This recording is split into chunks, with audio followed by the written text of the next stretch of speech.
कालकालाय विद्महे कालातीताय धीमहि तन्नो कालभैरवः प्रचोदयात्। कालकालाय विद्महे कालातीताय धीमहि तन्नो कालभैरवः प्रचोदयात्।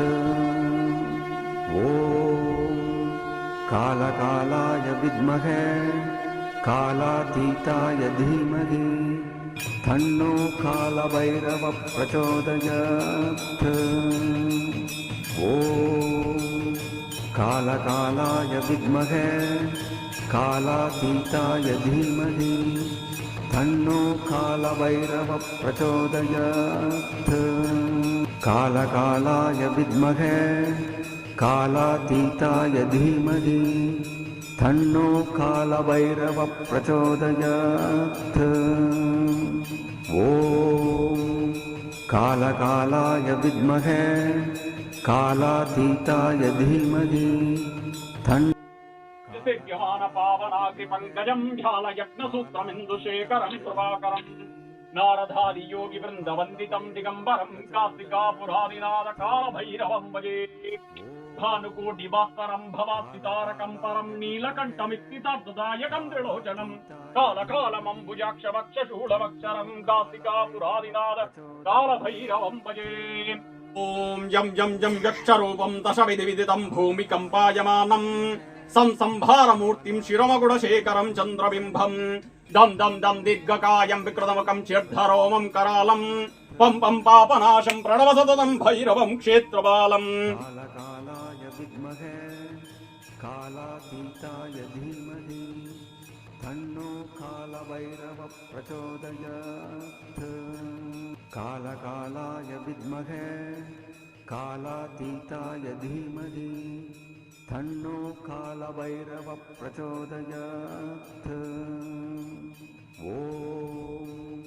कालकालाय विद्महे कालातीताय धीमहि तन्नो कालभैरवः प्रचोदयात्।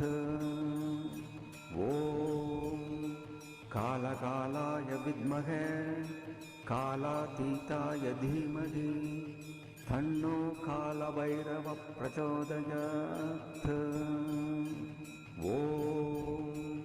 कालकालाय विद्महे कालातीताय धीमहि तन्नो कालभैरवः प्रचोदयात्। कालकालाय विद्महे कालातीताय धीमहि तन्नो कालभैरवः प्रचोदयात्। कालकालाय विद्महे कालातीताय धीमहि तन्नो कालभैरवः प्रचोदयात्। कालकालाय विद्महे कालातीताय धीमहि तन्नो कालभैरवः प्रचोदयात्। कालकालाय विद्महे कालातीताय धीमहि तन्नो कालभैरवः प्रचोदयात्। कालकालाय विद्महे कालातीताय धीमहि तन्नो कालभैरवः प्रचोदयात्। कालकालाय विद्महे कालातीताय धीमहि तन्नो कालभैरवः प्रचोदयात्। तन्नो कालभैरवः प्रचोदयात्। कालकालाय विद्महे कालातीताय धीमहि तन्नो कालभैरवः प्रचोदयात्। कालकालाय विद्महे कालातीताय धीमहि तन्नो कालभैरवः प्रचोदयात्। कालकालाय विद्महे कालातीताय धीमहि పౌర్ణమి. అంటే ఒక మాసంలో ఒక నెలలో 2 అష్టములు వస్తాయి, పౌర్ణమి అమావాస్య. ఆ రోజుల్లో 7:30కు ఉదయం స్వయంగా భక్తుల చేత్తోనే స్వామివారికి అభిషేక కార్యక్రమం ఉంటుంది. పంచామృతాలు తెచ్చుకోకున్నా కానీ జలముతోని భస్మంతోని ఎంతమంది వచ్చినా కానీ అందరితోని అభిషేక కార్యక్రమం ఉంటుంది. వారి మనోవాంఛం కోసం, వారి కామితార్థం కోసం పంచామృతాలు కూడా తీసుకువచ్చుకోవచ్చు. ప్రతి మాసం నందున 4 సార్లు అభిషేక కార్యక్రమం ఉంటుంది. తర్వాత స్వామివారికి ప్రీతి కొరకు ఇక్కడ ఎండు కొబ్బరి కానీ లేదా ఖర్జూర మరియు నారికేలము, ద్రాక్ష పండ్లు నైవేద్యాన్ని నివేదన చేయడం జరుగుతుంది. ఇక్కడ క్షేత్రమునందున కూష్మాండ దీపాలు కానీ నారికేల దీపాలు కానీ అవేవి కూడా ఉండవు. ఎందుకంటే దక్షిణాచారంలో వేదోక్త క్రమంలో స్వామివారు మాకు ఆరాధన క్రమం కావాలని స్వామివారు తెలపడం జరిగింది. మరియు చిన్న పిల్లడు సహితం వచ్చి ఆరాధన చేసుకునే విధంగా ప్రశాంత చిత్తంతోనే ఉండాలని జరిగింది. ఇప్పుడు మీరు వచ్చారు, మీకు ప్రశాంత చిత్తం అనేది ఇక్కడ ఉందా? మెంటల్ రిలాక్సేషన్ అనిపిస్తుందా? ఒక పాజిటివ్ వైపు అనిపిస్తుందా? అది ఇక్కడ స్వామివారు కేంద్రీకృతం చేయడం జరిగింది. ఇక్కడ మరియు నిషిద్ధ సమయాల్లో ఆరాధన క్రమాలు ఉంటాయి. ఉదయం 11:30 వరకే స్వామివారికి ఆరాధన క్రమాలు, అర్చనలు కానీ ఏవైనా ఉంటాయి. తర్వాత అభిషేకము ఒకేసారి మాత్రం ఉంటుంది. ఆ అభిషేక సమయంలో 100 మంది ఉండని, 1000 మంది ఉండని, 10,000 మంది ఉండని, అందరితోని అభిషేకం అయిన తర్వాత అందరితోని ఆరాధన క్రమం అనేది ఉంటుంది. అది ఆ స్వామివారు మాకు తెలియజెప్పింది. సకల భక్తులందరి సమక్షంలోనే ఆరాధన క్రమం కావాలనుకున్నాడు. అందుకే సకల భక్తులు ఎవరు ఉన్నారో వారందరూ వచ్చేదానికి ఆగడం జరుగుతుంది. వారందరితోనే పూజా క్రతువులు అనేవి నిర్వహించడం జరుగుతుంది. తర్వాత ఇక్కడ పాయింట్ షర్ట్లు వేసుకొని అభిషేకాలు ఉండవు. శాస్త్రీయ సాంప్రదాయం లుంగి కండువ ఉంటేనే అభిషేకం అనేది ఉంటుంది. పాయింట్ వేసుకొని వచ్చి అభిషేకం చేస్తానంటే ఎట్టి పరిస్థితుల్లో కూడా ఉంటుంది. చాలా మంది అంటే ఇట్లా చెప్తున్నాను, తప్పుగా అనుకోకండి. చాలా మంది యూట్యూబ్లో వచ్చినటువంటి, వాట్సాప్లో, తర్వాత ఇన్స్టాగ్రామ్లో వచ్చినటువంటి రీల్స్ నమ్మి గుడ్డిగా పూజ చేస్తున్నారు. అది కాదు. ఒక్కొక్క దేవాలయానికి ఒక్కొక్క ఆగమ పద్ధతి ఉంటుంది. ఆంజనేయ స్వామికి ఒక ఆగమ పద్ధతి ఉంటుంది, నారసింహునికి ఉంటుంది, భైరవుడికి ఉంటుంది, అయ్యప్పకు, శివుడికి, ఇట్లా ఒక్కొక్క దేవతాలయానికి ఒక్కొక్క ఆగమ పద్ధతి, ఒక్కొక్క పూజా విధానం అనేది ఉంటుంది. ఆ పూజా విధానాన్ని అనుసరించి, ఆ దేవాలయ ఆగమనాన్ని అనుసరించి అక్కడ పూజా క్రతువులు అనేవి నిర్వహిస్తారు.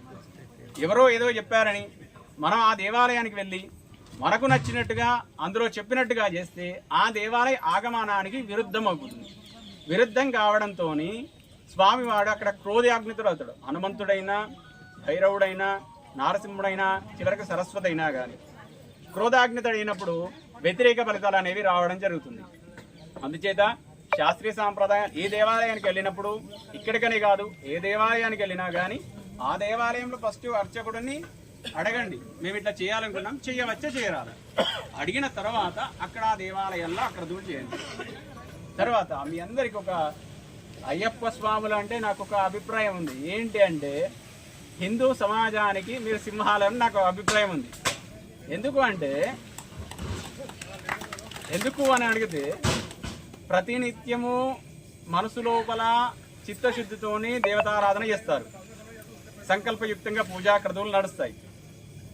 కానీ ఇది ఒక దీక్ష వరకే కాకుండా కొన్ని సాంప్రదాయ పద్ధతులు ఏవైతున్నాయో ఇంటిలో కూడా ఆచరించండి.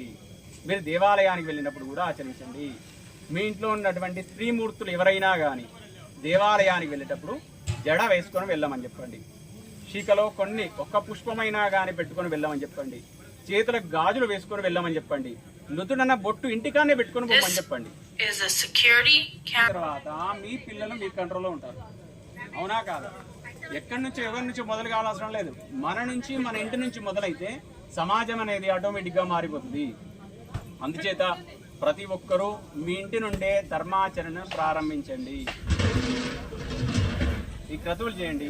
మీరు దేవాలయానికి వెళ్ళినప్పుడు లుంగి కండువతో వెళ్ళండి. ఈ సాంప్రదాయ దుస్తుల్లో వెళ్ళినప్పుడు స్వామివారికి మనకు అక్కడ ఒక కనెక్టివిటీ అనేది ఏర్పడుతుంది. దాని ద్వారా సత్వర ఫలితాలు అనేవి ఉంటాయి.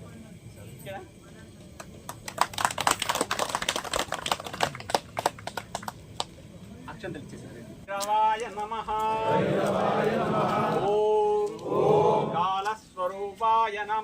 బాలస్వరూపాయ నమః ఓం భం భైరవాయ నమః